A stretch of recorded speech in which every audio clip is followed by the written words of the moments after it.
नमस्कार दोस्तों, BR07 news channel में आप सभी का बहुत बहुत स्वागत है। तो दोस्तों, दरभंगा एयरपोर्ट से जुड़ी खास बातें हैं। और भी फिलहाल खबर ये आ रही है कि कोरोना महामारी को देखते हुए तथा दरभंगा एयरपोर्ट पर बाहर से लोग आते जाते हैं, जिससे कि एयरपोर्ट पर संक्रमण का खतरा बढ़ता है। और जिस तरह से पूरे देश में वैक्सीन भी लगाई जा रही है और अब दरभंगा एयरपोर्ट पर भी वैक्सीन लगाने का कार्य शुरू हो चुका है। इतना ही नहीं दोस्तों, दरभंगा एयरपोर्ट ने ट्विटर हैंडल से ट्वीट करके कहा भी है कि दरभंगा एयरपोर्ट पर कर्मियों का कोविड टीकाकरण किया जा रहा है, जो कि बहुत ही अच्छी बात है। लगातार आम जनता से भी अनुरोध किया जा रहा है कि वैक्सीन जरूर लगाएं और डरे नहीं। और इस सब के साथ साथ आपको ये भी बताते चलें कि दरभंगा शहर में जो है प्रशासन के रख रखाव में वैक्सीन का कार्य चल रहा है। जी हाँ दोस्तों, 18 साल से ऊपर के लिए वैक्सीन ऑनलाइन रजिस्ट्रेशन किया जा रहा है कोविन ऐप के थ्रू।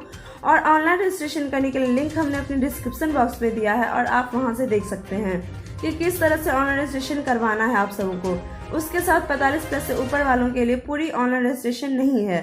वहीं केंद्र पर जाना है और वैक्सीन लगा सकते हैं वो लोग। इसके बाद वैक्सीन लगाने के बाद के जो कुछ निर्देश भी दिए गए हैं उसे जरूर फॉलो करें आप सब। तब तक के लिए हम लेंगे आपसे विदा और आपको हमारा वीडियो कैसा लगा कमेंट करके जरूर बताएं। स्वस्थ रहें, सुरक्षित रहें, तब तक के लिए शुक्रिया।